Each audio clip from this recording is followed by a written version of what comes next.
All right, everybody, we are at that time. We're going to go ahead and get things kicked off and rolling. I want to first and foremost thank everybody who's joined today's webinar on how Rancho California Water District has unlocked millions with capital and asset lifecycle modeling. Super excited to have you here, know how busy y'all are, so greatly appreciate you taking some time out of your day to join us.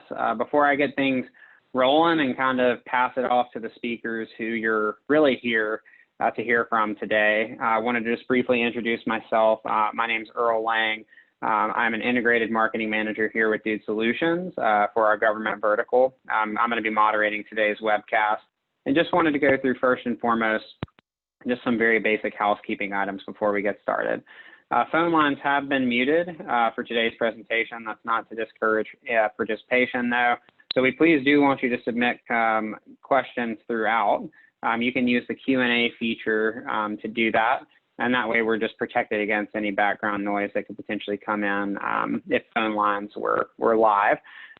We're also going to be having a Q&A feature at the end. So those questions that come in throughout, I'll be monitoring and we'll tee those up for our two speakers once we get to the conclusion of the event. And if we're, for whatever reason, not able to get to a particular question today, we've got your information and we'll have the appropriate party on our end follow up upon conclusion of the event. And last but not least, the question that probably gets asked the most during these events is, hey, will you share the recording with me, or are the slides available? If the answer to that question is yes, we're going to follow up directly with everybody who's registered, attended, or isn't able to make it today via email after the conclusion of the event with a copy of the recording. So you guys will be able to share that with your team. Without further ado, I'm going to introduce our two speakers today. We've got Jeff Kirschberg, who's joining us as the Water Resources Manager from Rancho California Water District. Dr. Jeff Kirschberg is, like I mentioned, Water Resources Manager with Rancho. He's a registered civil engineer in the state of California and holds a doctorate in fluid mechanical engineering with an emphasis in applied mathematics from the University of California, Berkeley.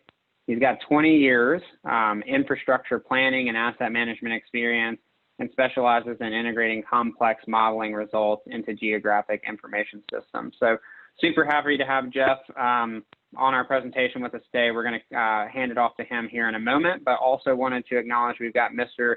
Ed Singer, who will be batting cleanup on the second half of today's presentation, Sales Director here for Strategic Asset Management with Dude Solutions. Ed's a recognized strategic asset management thought leader and has a track record of delivering high-value enterprise solutions to clients. His focus with the Dude is to help evangelize our company's strategic asset management and lifecycle modeling solutions, while also assisting clients in tackling their infrastructure funding gaps. He also serves as a U.S. representative to the International Standards Organization Asset Management Committee, where he collaborates with a ton of like-minded asset owners, asset management practitioners, and subject matter experts in the development of international strategic asset management best practices and standards. So very lucky to have these two thought leaders with us today. And before I officially kick it off to Jeff, I just wanted to take everybody through a brief agenda.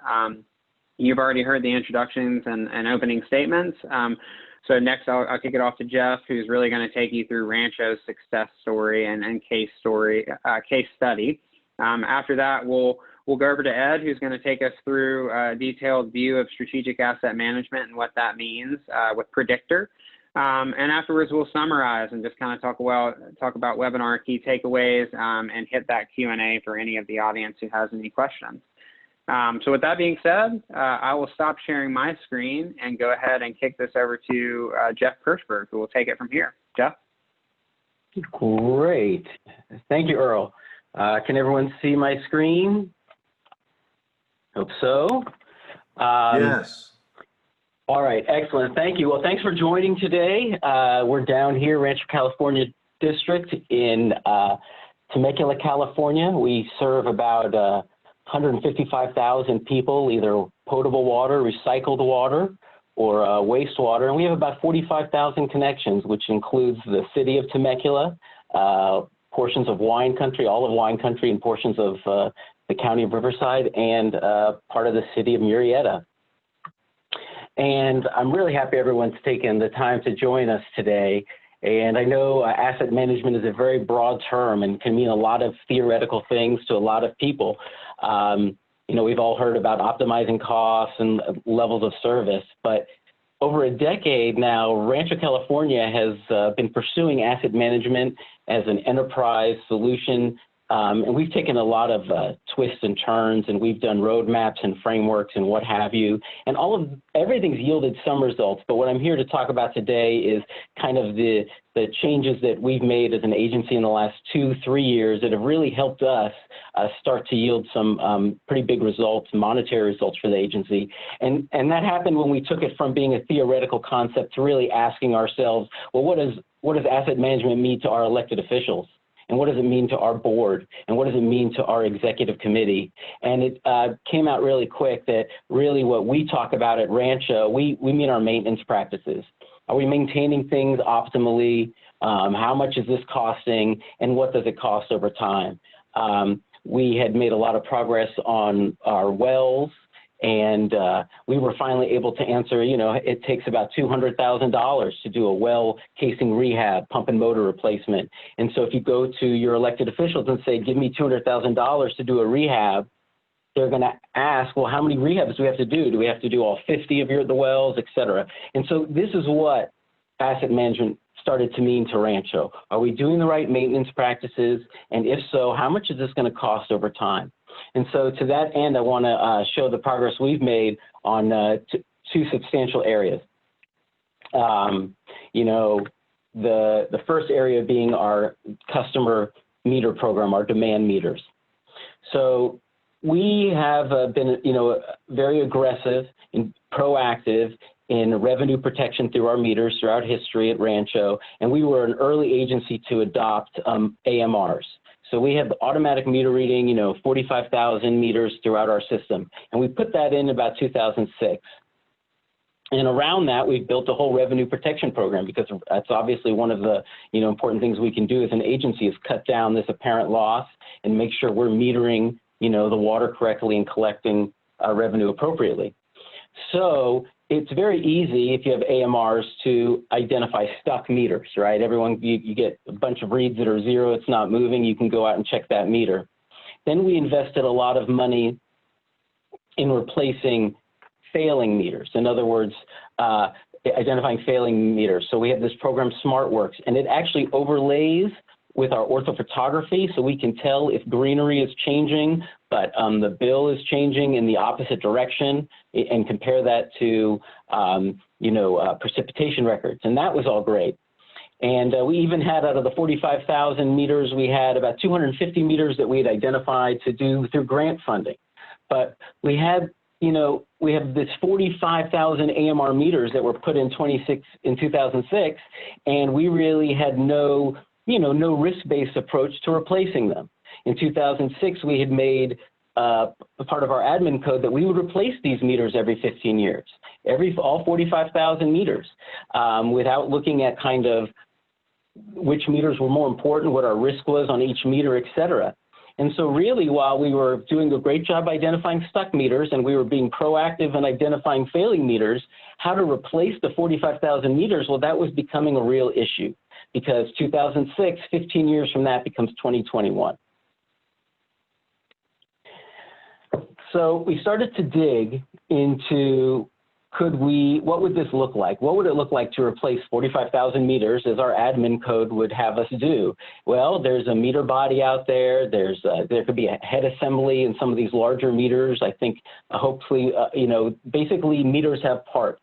The smaller meters are ones you can think of as one part, but the larger meters, the 2-inch, the 3-inch, up to the 12-inch, you can actually take the insides out and leave the body. So they have, you know, a sub part to them.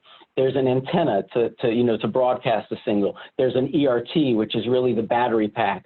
So each meter has multiple parts. We have some areas where we had done more work when we were installing the meters. So we had done a lot of ancillary work on couplings and check valves. We had other areas where we didn't do that work because we had to move quicker. Then we had that the ERTs and antennas were replaced in 2014. And so we have this kind of massive, it's not a very complicated asset, but there's 45,000 of them. And so to replace just the meters, not the antennas, not the batteries, no one was really looking at that, but just the meters was going to be, over the next 7 years, about $11.5 million. Over the next 10 years, $13 million. That would basically replace the 45,000 meters, and that's great. You would have good revenue protection, that's for sure.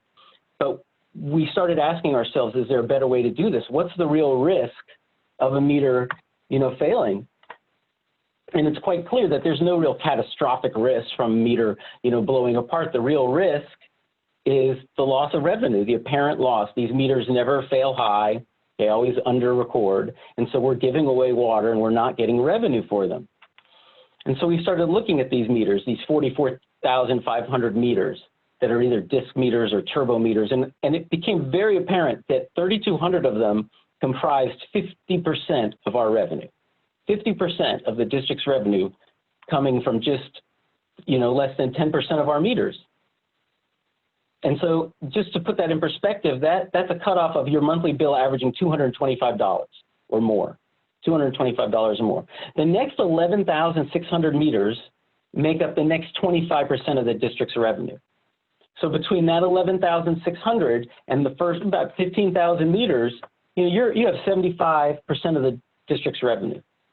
And then you look, there's about 30,000 more meters that are not in that group. Those meters that are not in that group have an average monthly revenue of $70 per month. That's the average revenue of a meter that's in that lower 30,000. Of that $70, $50 are basically standard charges. They're your capacity fee or your meter fee, your monthly service charge on your meter. And so the actual water being delivered and revenued off these small revenue meters, you're talking $20 a month and less. So, like I said, we're good at identifying them when they fail, but what about when they're failing? Well, we have our program. Is there any way that we could focus our money and really help protect our revenue and not treat every single one of these meters the same? And so we developed and proposed a program that we worked kind of hard on, and we worked with our with our operations crew. What did they think was the right thing to do, the meter crew? And it became clear that, these 3,250 meters, 50% of our revenue, these guys are really our bread and butter, and we should be more aggressive on the revenue protection. We shouldn't be waiting 15 years on those meters. Let's get in there every 12 years. And then on the next 11,600 meters, that's that next 25% of revenue, let's go in there at every 15 years. And the other meters, we're just going to watch. And if they fail, we'll know it, we'll replace them, but we're going to let them go, because if they're failing, we're only losing dollars a month, dollars. And so it doesn't make sense to go spend hundreds of dollars chasing dollars, as again, if it fails, we notice. Plus, we could work in more of a way to look, what about these ancillary parts? No one's addressed those, the antenna and the ERTs. So we want to replace those, say, every 17 years. But we also don't want to be running out every year to the same meter box, replacing one part and another. So we wanted to come up with a, if we're going out there to touch an antenna, which takes about 10 minutes to replace, hey, 50% of the life is less on the battery, replace that too. And those sort of kind of basic rules, so our guys aren't running to the same meter box over and over again. Finally, let's take 15% of the meters we pull from the ground and actually test them as a group and get a feel, like these meters, these high revenue meters, how accurate are they? Do we need to be replacing more aggressively or less aggressively? Always thinking about auditing the program. So the question then becomes, how do you do this? So I think that everyone on the phone that has experience with asset management has tried to do this by hand. The concepts are very simple. When we're talking about, we have parts of an asset, and we want to track them over time. We want to track how they age over time, and then what does it cost to renew them, et cetera. And we can all do this, on our own. And then the question becomes at the end, well, how can we play with it? What if I want to make something last longer in the field or less in the field, and I want to get a feel for how things are really behaving? And so we settled on using Dude Solutions Predictor. for Rancho solution here. And the reason we chose that was because we're doing this across many different assets, and our CMMS is really good and robust for work orders, but we wanted to kind of pull this out of our CMMS. Use CMMS for data, for sure. Use leak history, et cetera. Use operational history. But we wanted to basically be free and make our own hierarchy for every asset. And our CMMS has a built-in hierarchy.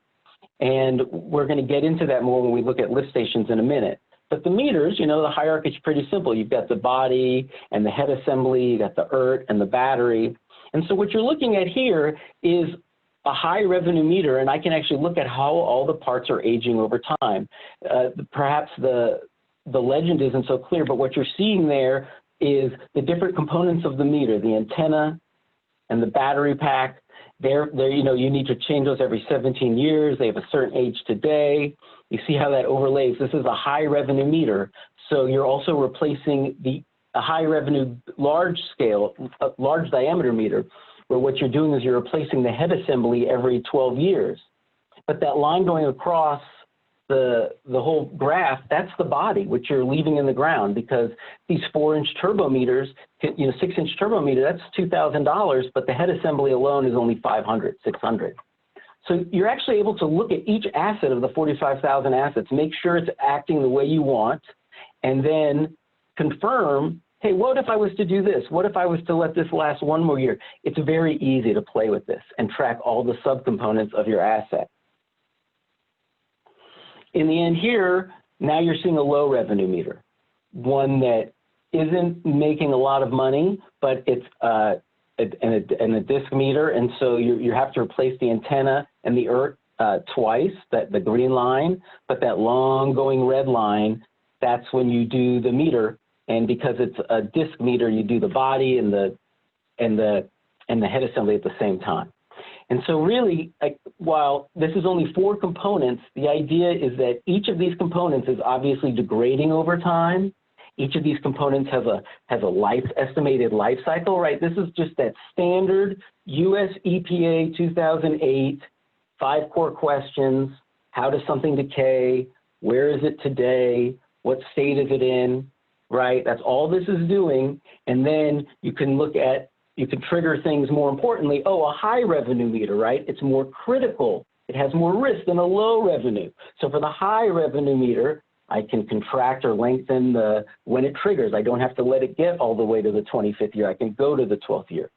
And it's a very fluid program that then can also show me by asset, these are my costs. This is what I have to do over 75 years. This is each of those treatments, if you will. So you can replace the head assembly, you can replace the battery pack, and I can drill down to every asset and get this. And similarly, I can show the whole system over time and really just go, okay, these are my costs over time. This is what it looks like over the 75 years. And I know this is really kind of maybe abstract or wonky, but it's really a simple asset with only 3 or 4 parts. And, you know, it's a great place to start because your guys know, and operations knows how they're dealing with it every day. They know they're going out there and the antenna looks bad, I do the battery. And this is just a way to keep track of all of that and play with it and get costs from it really effectively, and then show your elected leaders and your executive staff. Say, look, if we take this approach, again, 50% of our revenue, be more aggressive on, replace that every 12 years. Next 25%. We're going to do every 15 years. The others we're going to watch, let them fail. You can save an estimated $6 million, $6.6 million over the next 7 years. That's our estimate. Because why? You're not replacing all 45,000 meters. Bringing it back to the top. Not all assets are made the same. Not all assets are equal. Some assets give you a lot more revenue. That's where you should be spending your money. And I think everyone understands that concept on the phone. I think we're all very familiar with what's more important, what's more critical. And it's just how do we kind of process it and what does it mean to each agency? So for our agency, it comes to this question. And from this question, my board then asked me, well, what would happen if we put in only ultrasonic meters and just kind of got more life but had that initial capital cost? And this is the program to do that. It's a great Predictor lets you do that. All right.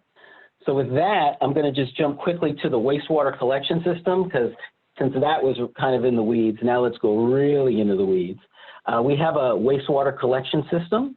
And it was probably one of the first things we attempted to asset management practices on. And one of the things we have is a lift station, right? This is something that collects wastewater and then pumps it uphill to the treatment plant. And you can see that on the map, you're seeing the lift stations on the right. It's a funny geography, this area. It collects this wastewater, but this wastewater could continue going by gravity. It could continue flowing completely to the right on this figure. However, we pump it to the left. To the right is another agency, a neighboring agency, Eastern Municipal Water District. And the flow could just go there, and we could abandon this lift station if we were so inclined. And so we've been talking about that and trying to talk to our neighboring agency about that and kind of understand, well, what would be the benefits to us? This is about a 50,000 gallon per day lift station, and we have a geography where we could exchange flow with them upstream. So we could abandon this and get the 50,000 gallons back, and each agency would be made whole. So again, just to go quickly, this was a fantastic exercise for Predictor. How much money would getting rid of a lift station? Because lift station, the hierarchy is much more complex now. That meter had 4 subparts. Lift station, many parts, right? You've got your gravity, you got your force mains, you got your power supply, you can read it. And then each one of these you break down even further. And then you can have sub-asset level. And all of this you can feed seamlessly into Predictor. All of it can be tracked as long as you know the simple questions. What maintenance am I doing on this? When is it being triggered? And so you make a list. This is the fundamental part. You know kind of all the maintenance you're doing, all the major capital projects. And so it's very simple. Okay, well, the maintenance costs $60,000 per year, and we could even check that against our budget and see, yeah, it varies between $50,000 to $70,000 a year. But more importantly, you can generate this and say, well, these are our capital costs over time. Well, what's this 2.5? What's this 3 million cost? Well, that's the cost to replace the 8,700 feet of force main for 50,000 gallons per day of flow. And maybe we should look at it, because I can say with confidence that this lift station, $60,000 per year in maintenance costs, and these assets right here need these capital expenditures, and you're looking at $3.4 million over 25 years. So maybe we should look at exchanging the flow. So again, it helps make decisions, helps our board, helps our elected officials know what we're doing. Are we doing the right thing? How much money do we have to spend over time? And more importantly, when they ask what if questions, we can really roll with it and kind of take it. And so with that, I'm going to now stop sharing my screen, and I'm going to pass it on over to Ed to talk about some strategic asset management.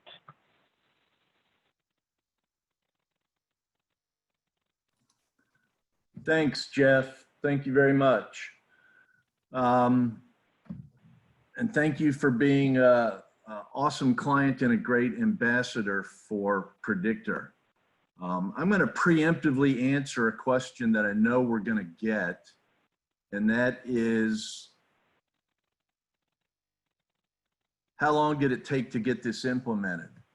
And Jeff worked with us, with one of our implementation consultants, to initially model, I believe it was his wastewater collection system. And through that process and the training and the knowledge transfer, he took it upon himself and went out and built all these other models for his pump stations and his highly successful meter program. So over a couple of weeks, we got the sewer system modeled, and then he's taken it upon himself from there with his own team internally to continue to build new Predictor models and to extend the value of it throughout his organization. So it's not like a CMMS implementation or that everybody's used to that takes months and sometimes years, and in other cases perhaps maybe never ends. But Predictor implementations are pretty straightforward. So I'm going to spend a little bit of time here this morning diving just a little bit under the hood around some of the concepts that make Predictor work.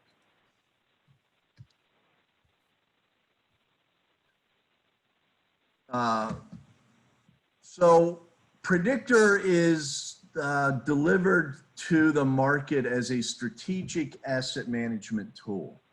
And what is strategic asset management? From our viewpoint, we're looking to help organizations change their mindset from the short-term 3 to 5 year cycle to a longer term view.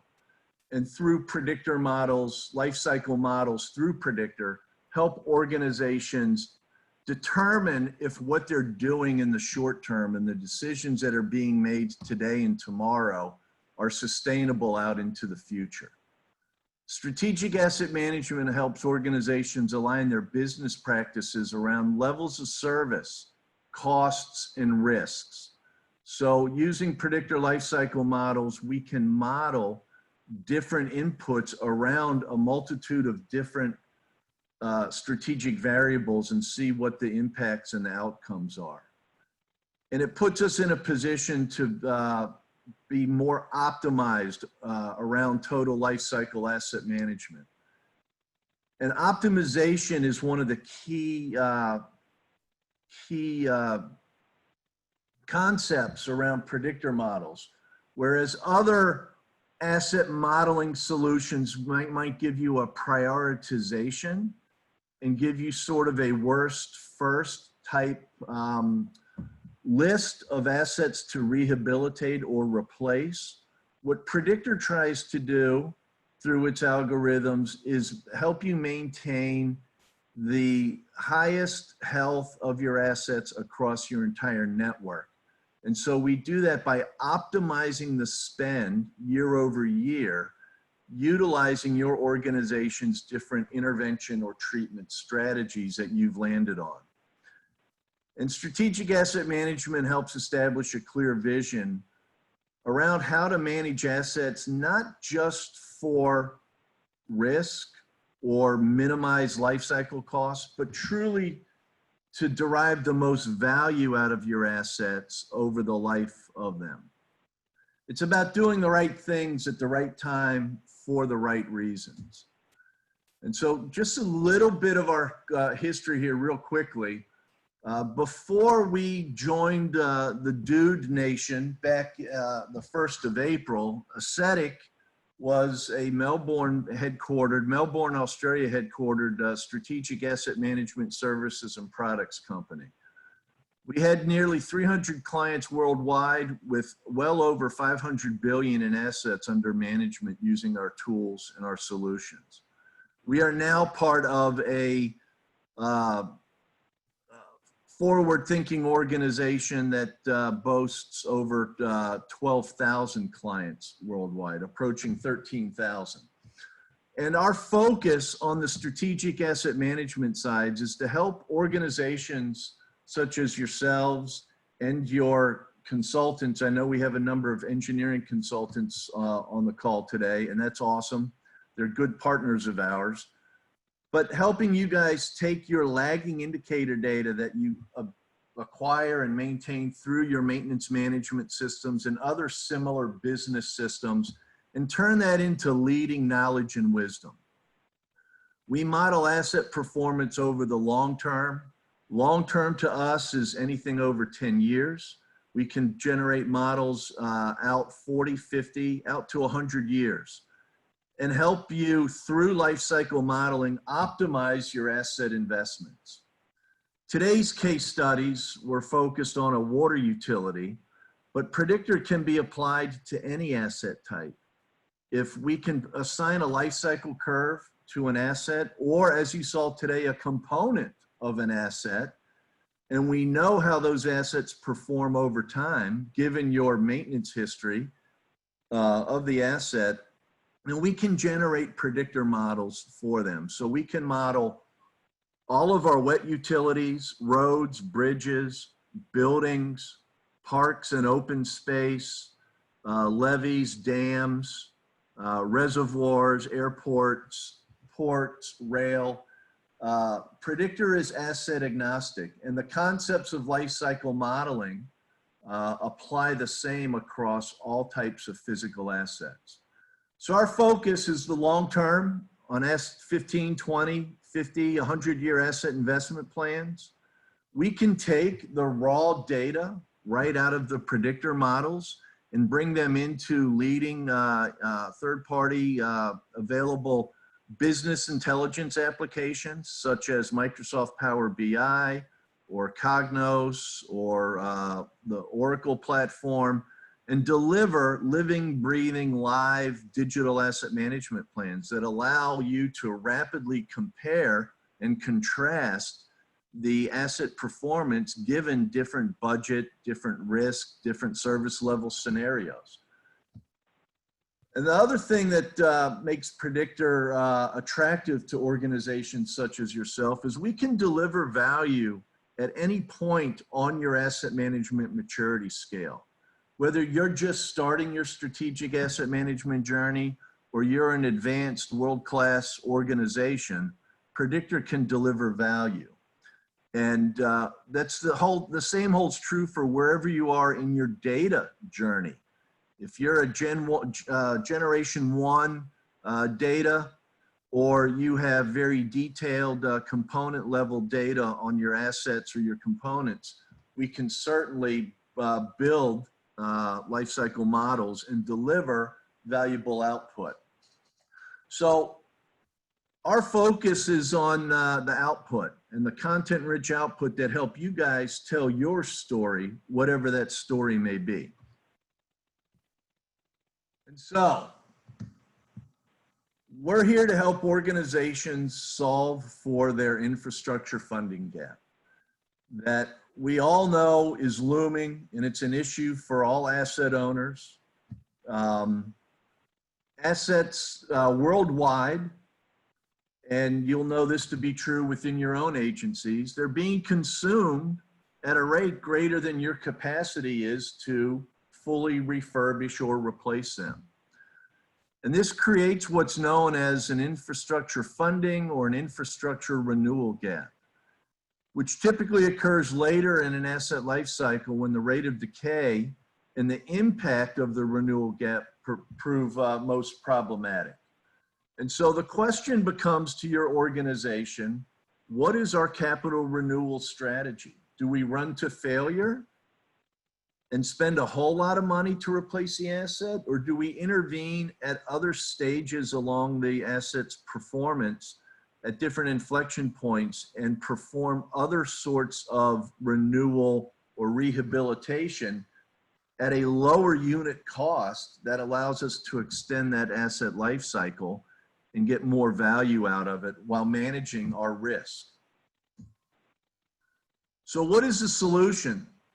The solution is really, you can significantly increase your funding level and throw a lot of money at your assets, but we all know we don't have limited budgets. And given today's environment, we're expecting reduced capital budgets for the next several, if not many years, given the economic conditions right now. So you're going to need to find ways to extend that limited capital. Or you can lower the levels of service and manage the risks associated with that and explain to your customers why there's lower pressure at their faucet or maybe water quality issues, but we all know that that doesn't happen.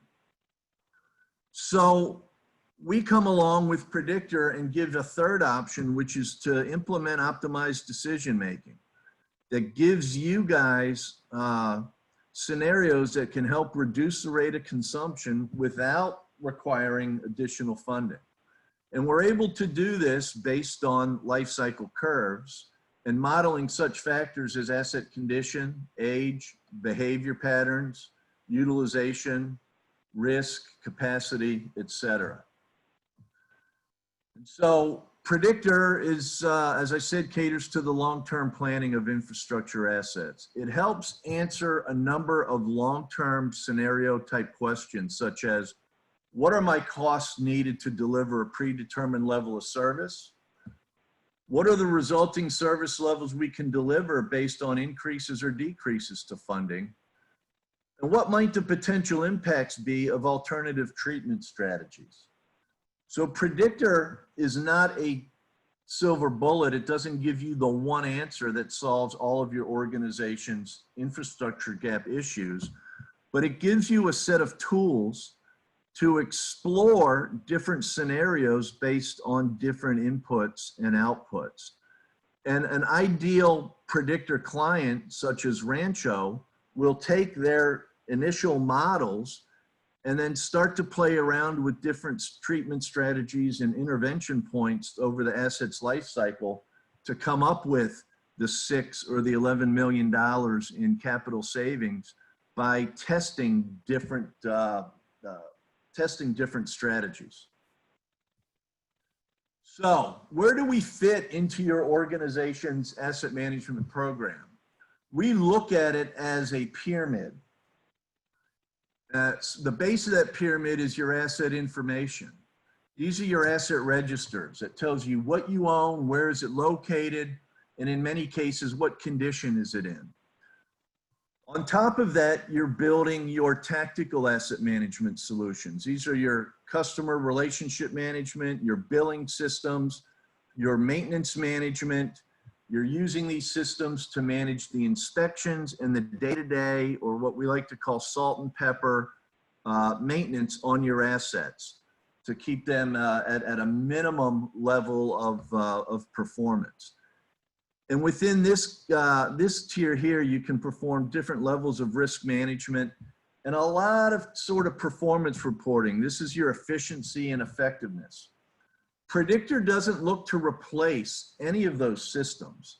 Instead, what we like to do is we come in here towards the top of that pyramid and partner with those systems to leverage the data investments that you've already made and the business processes that you've already put in place to take that lagging indicator data out of the rear view mirror and put it straight in front of you on the windshield and start to deliver leading indicator knowledge and wisdom through lifecycle modeling, helping you optimize service level delivery and really give a long-term sustainable view of what your infrastructure investment planning needs to look like and the ability to run an almost countless number of different what-if scenarios.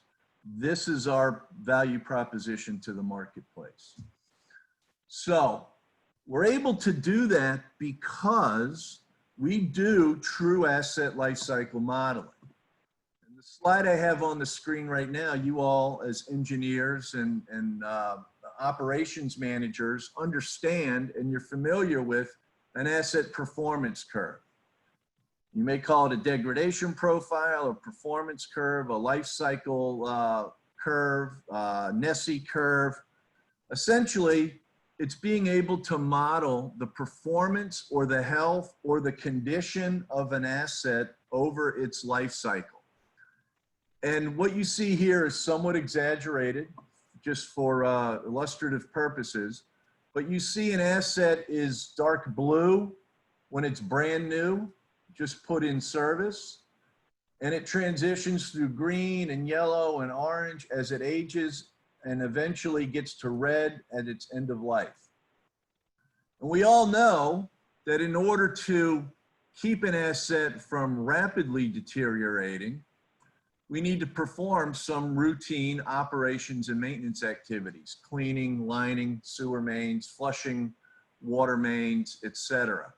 And there are a number of different opportunities over that asset's life cycle, shown here as these different inflection points, where we can come in and intervene with that asset to extend its service life, to improve its health, to increase its level of service.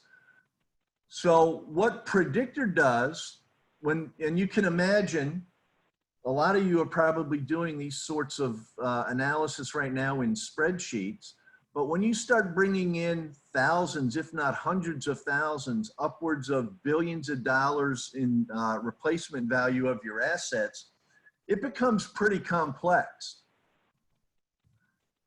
And what Predictor does is it takes your decision criteria and we model rules around when and how to intervene with the assets based on your organizational input from your subject matter experts. And so we know if we run to failure that this particular asset's going to cost us $100 in CapEx to replace it. And when we replace it, we take it from 0 health all the way back up to brand new to 100%. And then Predictor will then apply that new health to the asset and generate a new life cycle curve and continue that process over the 40 or 50 or 60 or 100 years that you determine you want to study. But we also know that if we come in here and just before that asset starts to really rapidly fail, we can come in and do a renewal at $20. It might not get us all the way back up to 100%. In this instance, it shows that it does. We spend that money, we buy back that asset health, and then we remodel that again over its life cycle. But spending $20 here frees up $80 out here to apply to 4 more of these assets in the same condition. Maybe we do a renewal here that gets us maybe back to 80% health, and maybe that only costs us $10 a year. So we can do 10 of these every year versus 1 of these when we let it run to failure. And the kicker with Predictor and the life cycle modeling is each time we generate these recommendations based on your decision criteria that's input into the model, we reset that asset health, and then we remodel it, and it allows us to iteratively do this year over year, all the way out to the end of your elected study period.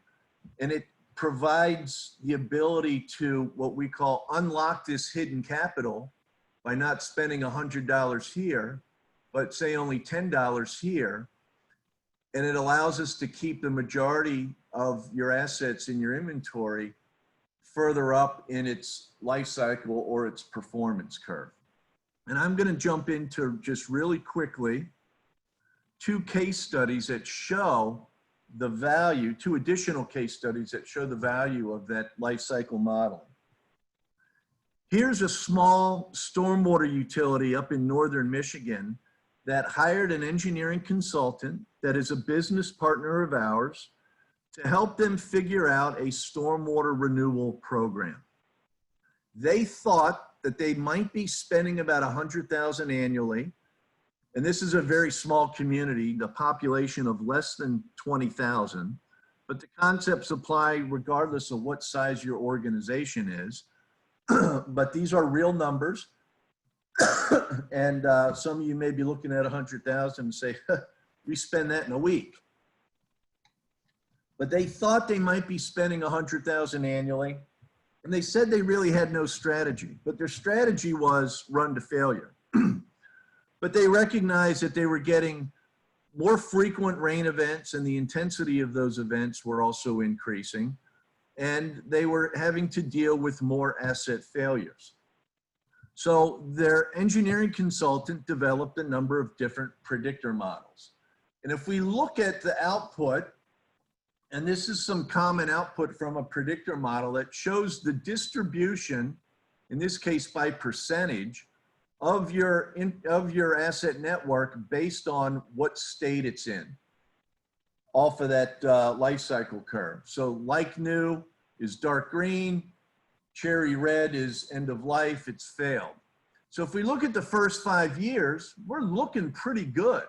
We only have maybe 1.5%, 2% or 3% of our assets that are likely to fail soon. So this 100,000, man, we nailed it. Whatever it is we're doing it right. But if I ran that out 5 more years and I ran it out to 10 years, I'm still doing pretty good.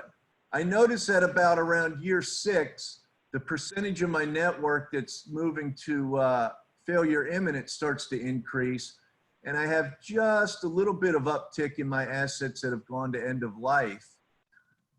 So maybe what I would infer from this is if around year 4 or 5, maybe I started budgeting for $110,000 a year, I'd be able to maintain my network like this.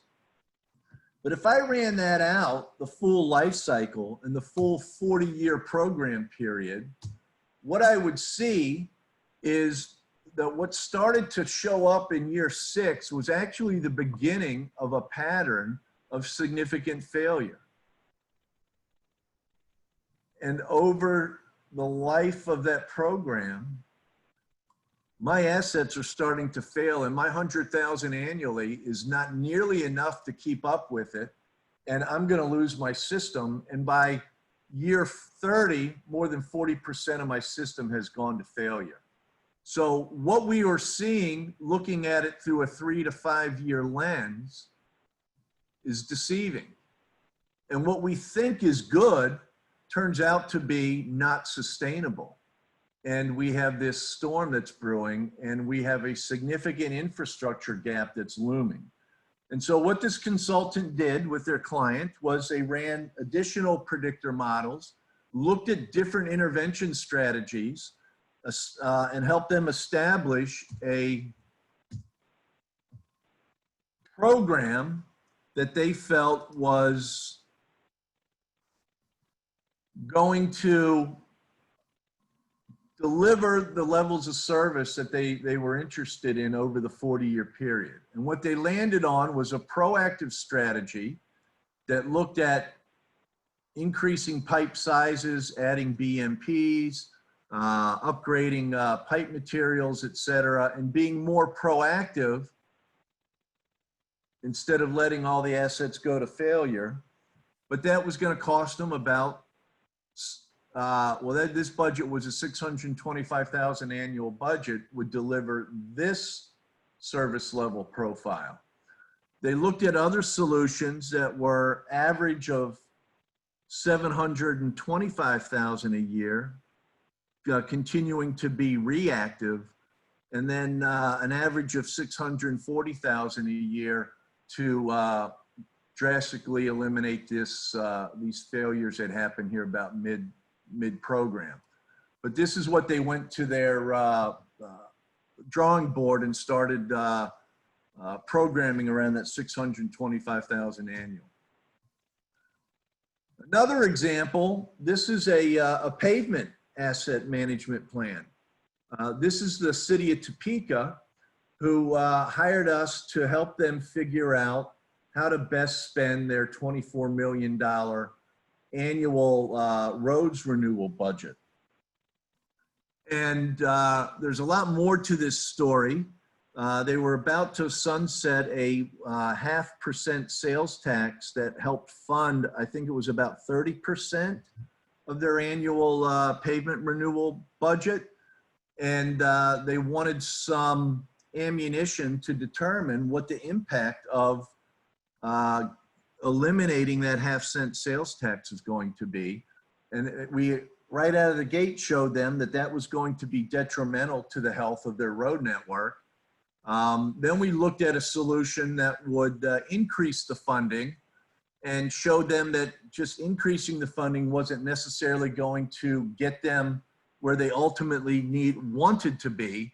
But their current budget of $24 million, including the 0.5-cent sales tax, was adequate to deliver the service levels that their council wanted them to deliver. And that was, give us a PCI on a 0 to 100 scale, with 100 being the best and 0 being the worst. Give us a PCI that approaches 70. So we ran a couple of different scenarios. And the two I'm showing up here are both $24 million a year.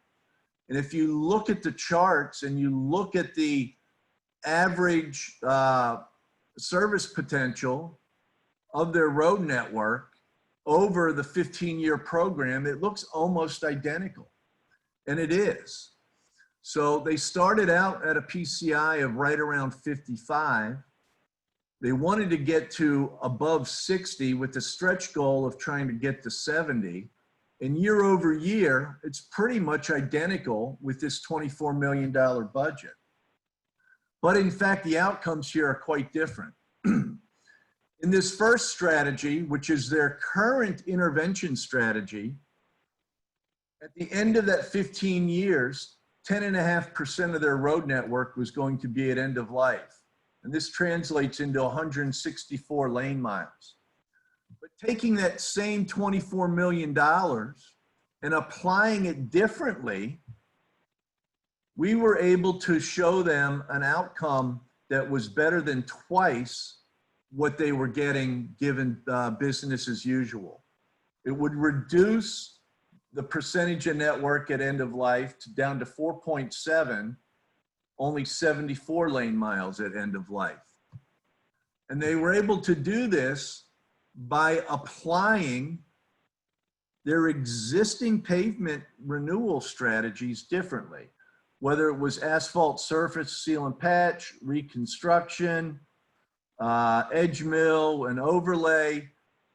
These charts here show the distribution of the funding year over year, given each of the different pavement renewal tactics that they would apply. And you see at the beginning, asphalt reconstruction was about the same year over year, but as we start to get out, they start to apply their strategies differently, achieve the same service level requirements, but actually come in with a network that's almost twice as good as what they were used to. So when we pitch Predictor, we're focused more on the output. I could spend a lot more time digging into the details of the life cycle modeling, and I know you guys will have a lot of questions. I encourage you to fire those away. And if we don't get to answering all those questions here today, please reach out to us for a follow-up.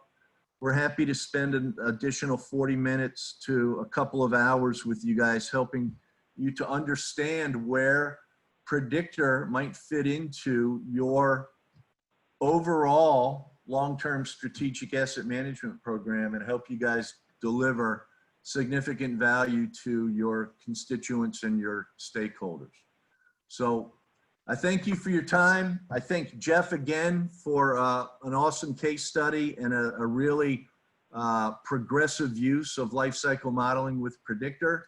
And I'm going to turn this back over to Earl. Awesome. Thanks for that, Ed. Really quickly, we're going to segue to the Q&A portion, but before we do that, I wanted to launch a quick poll to the audience. If for whatever reason, anything we have gone over today, both that were either in Jeff's presentation or Ed's presentation, has sparked an interest, please fill out the following poll if you'd like more information on how Deed Solutions can help you with a lot of what we've covered on strategic asset management today, whether that's a private demonstration, pricing information, or just, both of them coupled together. We'll leave this up for a second so those in the audience who would like to learn more have an opportunity to identify that, and we'll reach out to you after the actual webinar. And while I'm leaving that poll up here for a question, wanted to just jump into our Q&A. And I'll go ahead and tee up the first question. Jeff, this one I think probably resonates a little bit more with you, but wanted to ask you about how the amount of time it took, or how long did it take before you really started to realize the benefits after implementing Predictor. And this particular individual called out examples of ROI or savings, but when you implemented Predictor, really what was the timeline in terms of kind of seeing return there? Yeah, that's a great question, and it ties in earlier to some of the conversation. So, I come from a hydraulic modeling background, so I'm used to using different kind of programs like model in CAD or GIS or what have you. It took about 40 hours, I would say 40 to 60 hours of really hitting it hard, the software hard, to learn kind of how to use it. And that was a big part of it, is the online support that there's a nice portal for that. So it's like anything else. I mean, you're going to have to, and I mean 60 real hours, not, that means you have to add up all the hours. So it took months, over months. I finally dedicated, I would say, a total of 60 hours, and I was able to bring in the gravity mains and really hit it. It's fantastic because it really does. It won't do any of the thinking for you. That's the beauty of life cycle modeling. You have to put in how things behave, what's their estimated useful life, how things are decaying, and you have to get all your thought process in a row. And so that's kind of part of the training, is how do you do that thought process. But I would compare it to any sort of hydraulic modeling software. The same amount of time it takes to get up and running on any of the Innovize or Urban or any of the Wallingford. It's the same amount of time. No, that's great feedback. I appreciate that, Jeff. We are getting kind of close to the top of the hour here. We've got about 4 minutes left and want to be conscious of time. So we're going to see if we can squeeze in a couple more really quickly. Ed, this one might be a little bit more aligned for you. What data, you talked about Predictor, but what's the data that's really needed or required to build those models in Predictor that you talked about? Yeah, it's a great question. We need an inventory of your assets that you want to model. And we need the ability to place each of those assets at its current or recent position on its asset lifecycle curve. And I see there was another question that came in through the chat asking about the lifecycle curve. So we like to work with our clients to model their own very specific asset lifecycle curves.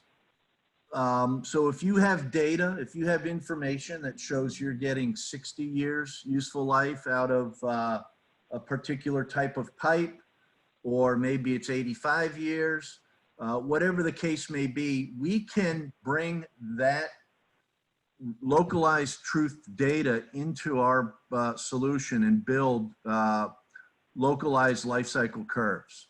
And we can do this unique to each component in your system. In the absence of that information, we have a library that Predictor ships with of industry accepted and tested different degradation profiles that we can apply to different asset types.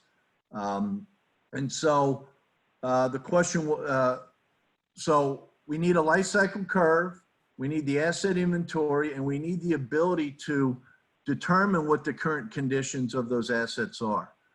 And it doesn't have to be highly scientific calculated conditions. It doesn't have to be a CCTV value. It could be as simple to generate first generation models that produce long-term investment plan value. We can rate your assets using a green, yellow, and red coding. Your in-house subject matter experts, your O&M crews know problem areas in your system. You know about when pipe was put in. So we can start very basic, and then you can grow your models as your data matures. And then once we have that stuff modeled for the assets, we need from your organization, what is your decision criteria? What type of rehab, repair, replace, renewal activities do you perform on your assets, and at what time? At what stage in the asset life cycle do you intervene? And then what are those unit costs? And if you don't have a good library of your costs, we can plug into the industry standard libraries that are published on an annual basis to bring in regional costs. So very little data needed to start building models. And as your organization matures on its journey and starts to gather and collect more complex and discrete data, we can build that into the model process. That's great. Thanks for that, Ed. Really appreciate both the feedback you and Jeff provided on those questions.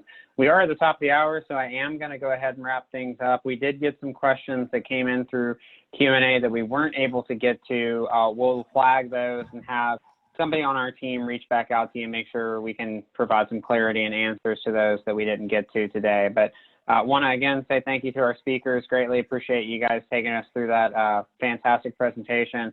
And again, thanks to everybody who attended. Really appreciate you joining us and taking time out of your busy day. Thanks again, and we will talk to everybody next time.